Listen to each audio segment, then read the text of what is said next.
Welcome to the Last Night Show with your host, Ian Gilgin. Tonight's theme is on Mark Twain's bestseller, Adventures of Huckleberry Finn. And today we're going to go through and see the biggest and most influential people from his time period. Our first guest is here tonight already, and I'd like to bring in Ulysses S. Grant, who just won the Civil War. Ulysses S. Grant was the first of 6 children in his family and graduated from West Point, a prestigious military academy. He was a lieutenant in the Mexican War from 1846 to 1848, but then in 1854 he resigned from the U.S. Army and sold the slave that was given to him by his father because he needed the money. He was a leading general for the Union in the Civil War and played a key role in their eventual victory, and he became the 18th president and served 2 terms from 1869 to 1877. Thank you. How are you doing today, Ulysses? I'm feeling alright. How about you? Is it cool if I call you Ulysses or Grant, or what do you I want? prefer General Grant. General It's Grant. more formal, gives me the respect I deserve. Okay, so thank you for coming tonight, and I have a few questions for you, if you don't mind. Not at all. Okay, so my first question is, how did you feel about the Civil War? You know, I feel like it went very well, especially for the North. But you know, the Southern aristocratic ideal of we're better than you guys and we deserve to own you guys was outdated, and it needed to be get rid of. So we came in and we did what we needed and we fixed America. Interesting. And the same thing about slavery too, getting rid of it as a part of the Southern aristocratic ideals? Yeah, like, because they all had the European sort of, we're better than you. Because you know how the Europeans are. They come in and they're like, oh, we're going to take everything because we want to. And so it was more about, we kind of have like a new age of thinking up in the North. And like where we're all equal, you have to earn what you want around here or you're not getting it. Very forward-thinking views. Now, will you be taking these views to yourself into presidency? You know, that's a great question. I've been thinking about that myself. It's not a long shot. I think the country would very well benefit from a Northern man in office, especially one with lots of war experience as a general, as I did, and who led the North to victory. Someone who knows what it feels like to win is a great idea to have in office. And right now in America is very crucial because America's really fallen apart lately. We need to reconstruct, put it back together, bring in the Northern ideals, because before America was based on the South and their slavery, their awful ideals of aristocratic belief, and you're born into being great. And so, I think it's not too far off. All right, that's good to know. Good to know. Maybe early confirmation, folks. Don't get too excited. So my final one for you is your views on the South. Oh, I can't say this very nicely, but I'll try. You know, the South's never been a great, like if the South had won the war, the North would never join with them, and the South could never become a great nation because they would never be able to unify the country as the North can with their ideas that you can make something out of nothing, like the real American idea. Like you yourself. Yeah, like I came from a family who wasn't very well off, and I worked my way up into the Army and worked into a general. And you know, my life is one of the classic success stories of America, but let's not focus on that. We're trying to talk about why the South is great, and that's because they can't unify people because they have these different levels of people, and no one will ever agree with it. All right. Thank you, Grant, for coming on. No problem. See you sometime soon. Anytime. Have you ever found your papers and important documents to be cluttered and spread all over the place? Have you ever thought to yourself, I really wish I had a way that I could fasten all these papers together? Well, now there is a way. Brown's Single Blow Staple Binder, retailing for $2. The machine inserts and clinches wire staples in all manner of fabrics, and is especially useful to bind small papers and pamphlets, as per Brown. Telegraph today and you can have yours for the low price of $2. Next up, we have a player from the new sports called baseball. Jake Remus could not be here today, unfortunately, so we have him on the phone. Jake Remus is a baseball player and historian. When he is not playing second base for your Osceola Warriors, He is often found studying up on the history of the game. Jake has read around 37 books about baseball throughout his life.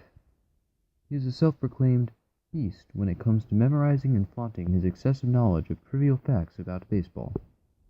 He has done his research about the earlier eras of baseball and has extensive knowledge of both the rules and players from the 1800s. Jake Rinkus, everybody.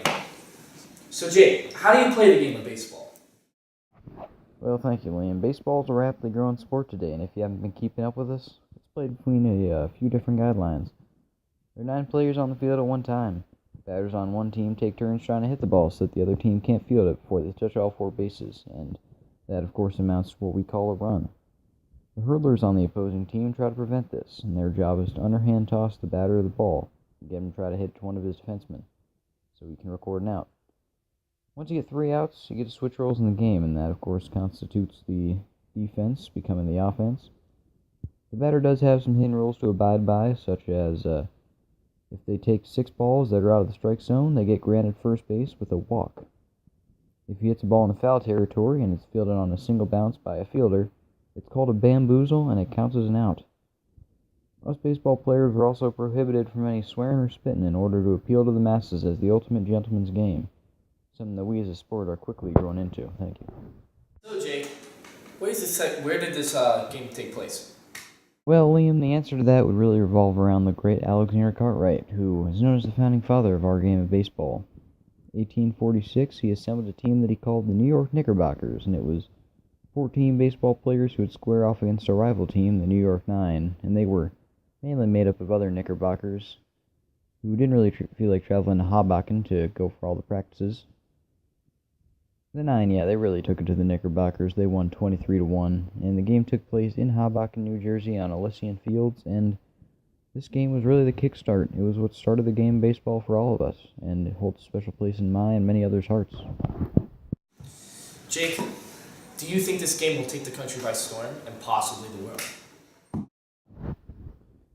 Well, I do believe baseball will have the staying power to remain a major sport in our country for many years to come. The game has come a long way already since our fathers were playing stickball to pass the time during the war, and the sport continues to grow in popularity to this day. The cranks come out in droves to see new records set what seems like daily, whether by people like myself or by my peers. I'm easily able to imagine how we could possibly innovate even more than we already have, including maybe an added degree of difficulty for batters or something we can use instead of our bare hands to catch the ball. Any new additions can only stand to do wonders for the progress of our game, and lead it into an even more successful 20th century than it had 19th. Alright, thank you, Jake. After commercial break, we'll have our next guest. Do you like light? Do you not have a way to obtain light other than from the sun or a few gas and oil lamps? Thomas Edison has developed a new product which can artificially produce light using electricity. He has dubbed it the light bulb. Purchase one to illuminate your room, to illuminate your house, to illuminate the outside of your house. Endless possibilities are now open to us with this new invention. Telegraph today and you can have your own light bulb. Welcome back to the show. Our next guest is one of the most successful people in America, Andrew Carnegie. Andrew Carnegie was a major proprietor in the steel business in the 1800s. Carnegie's union breaking led to many laborers becoming mad and angry. Carnegie at the time was also responsible for slashing wages. The labor force went on strike in 1892 in New Orleans, Tennessee, and New York, and most famously in Homestead, Pennsylvania. These strikes affected his fortune, and the value of his steel products began to decline. Many of the strikes were suppressed by the force of state militias, leaving many protesters dead. Carnegie eventually changed his stance on wages and donated the libraries, pools, and bowling alleys to the town of Homestead. Good. Alright. So, Carnegie, how did you get your start? Well, you see, I was born in Scotland, and my dad was a low-income worker, and he refused to go to the textile industries to get a job. And so he took his trade to America, where I got my job as a telegraph messenger as a young boy, where I eventually worked my way up in the railroad industry, and with the money I was gaining, I invested in steel. And I noticed how much income actually does come from steel, and it's a lot. And so I left my spot at the railroad business and made my own steel company. And from then on, business has been doing well. You are one of the major exporters of steel in America, and it's our biggest export altogether, so thank you for that. So I also wanted to ask, how do you feel about the new labor unions and strikes emerging throughout America? You know, they really do hurt my business. And I don't like them at all. They hurt America as a whole. You see, I went from selling $35 a gross ton of steel, and it went down to $22. So I lose money, and my money goes back to the laborers who aren't getting their money, and they're complaining about conditions and whatnot. But the way I see it is, you're getting a job, I'm paying you money, deal with it. Makes sense. Forward thinking. So I also want to ask you, keep talking about money. Money keeps bringing back up. You're very, very rich. One of the richest men in America. So I wanted to ask you, how do you give back to the community? Well, my major thing was education. Okay. And even though I didn't go into school until I was around 8 years old, I was still taught by my parents. And one of the major things they would stress was education. And so I prefer to give my money back to the people through libraries. Okay. And I name all of them after me, but I donate all of them, and I name all of their books as well. And I go, and right now in my life, I have donated about 1,000 libraries in Wow, total. 1,000 libraries, folks. Yes. So hopefully I can donate more of them and give back to my community even more when I'm dead. You're a very generous man, and we thank you, Locke Carnegie, for all the stuff you do for Thank you. America Thank and you. all the things you give back. Thank you. Folks, thank you. Please thank Carnegie for coming on, and we hope to see him again someday. So, thank you. When we come back, the man who created the airplane himself will be speaking to us. Tune in. Do you like crafting objects out of steel? Do you not have a way to craft your objects out of steel? Do you have a bunch of bolts and nuts lying around without any way to screw them in? Well, now there is a way. With the newly patented product, the wrench. Any handyman's work is an easy job. The wrench is brand new, made out of steel itself, and can tighten any screw, any bolt, any nut that you throw at it. Telegraph today, and it can be yours. Up next is the man who created the airplane. Folks, I'd like to bring in the wrong... I'm sorry, folks. The Wright brother, Orville. Known as a father of modern aviation along with his brother Wilbur, Orville Wright collaborated with Wilbur to create the world's first free controlled flight of a power-driven airplane. Orville and his brother went on to contract many of these airplanes in both the United States and Europe. Orville dropped out of high school during his senior year and went to work in a print shop. It was at that print shop that he got his roots for inventing, as he created a far more convenient printing press for the shop. His help in founding human flight is regarded by many as one of the most influential advances ever made.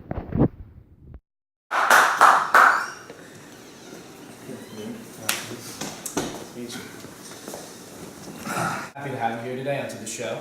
I'm sure all the fans are too. So, my first question for you is, what was your inspiration to build the airplane? Good question. Well, you see, my father was a bishop and he traveled a lot with the church. And on one of his travels, he brought back a toy helicopter. You know, it had a rubber band, you twisted it, and it would fly up in the air. I had one of those too. All the kids did. I didn't think about building an airplane.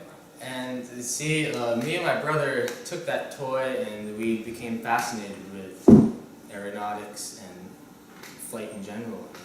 It just went on from there. So speaking of your brother, I know you guys are very, very close because you built the airplane together. I wanted to ask you, what was your relationship?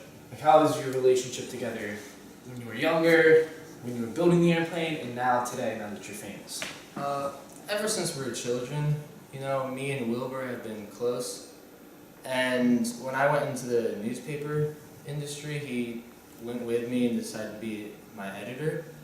And then we decided to take our business partnership and start a bicycle shop. And, you know, we learned with each other and we kind of grew that from there and expanded our knowledge of mechanics, and it helped us work together to create the airplane. So you guys are tied at the hip, or joint in flight. Alright. All the jokes aside, folks, but do you feel like the airplane industry will take off? That's the first time I've heard that. I'm sorry, I couldn't hold it in. I'm sorry, folks at home. I could not hold it in. Okay. Oh, that's the first time I've heard that one. Good joke. Thank you. You're a funny man. Thank you. I honestly think it will. It's a way for not just America, or not just two brothers, but the entire world to stay connected, and we could travel with the right improvements, of course, from North Carolina to London in just a couple of hours, and that's just amazing, really. Now, do you feel like airplanes will be used as a means of killing people in war times? Well, you know, it's always a possibility that your creations will be used for what some may consider wrongdoings. And I've actually had the U.S. Army contact me, and my brother, of course, inquiring about our aircraft design. And, you know, you never want to see your inventions be used to hurt people, but after me and my brother are gone, I can only hope that humanity knows what's best for them. It's very inspiring, Orville. Thank you. Hopefully, there's no wars in the soon future. Thank you for coming on tonight, Orville, onto the show. We very much appreciate you, and hopefully, what you said will become true. So, Thank you for having thank me. you so much. Thank you. Okay. Thank you. So that wraps it up for tonight, folks. I hope you enjoyed Mark Twain's life, and someday go pick up in the stores, at maybe one of Carnegie's libraries himself, Adventures of Huckleberry Finn. I'd like to thank everyone for coming out tonight, and have a great night, folks. Now let's look at some bloopers. I was just,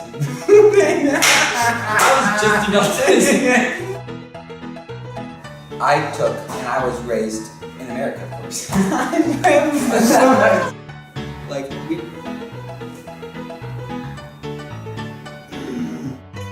Thank you for coming on tonight. No problem. Zach! This new sport called baseball has taken the world by storm. No, it has to take it to go by storm. It's the... Like that, and hopefully after I'm dead, I can donate more of them and... Damn it! You're doing so well! Hold on, I'm almost done. How do you feel about labor unions? Look at me. Did you not notice that? Zach, come on. Next up, we have... I forgot. Next up. I gotta go, I'm sorry. It's my language. Things... Can you shut up? Stop! Okay, the battery's saying low battery, so we gotta go. What are you doing? I don't know why we're idling so much. All jokes. All jokes. Go. Thank you for coming on tonight. Come on, Rennie, because the battery's gonna die. Thank you for coming on tonight. Stop, do it again. I was even too close. Hello, folks, and welcome.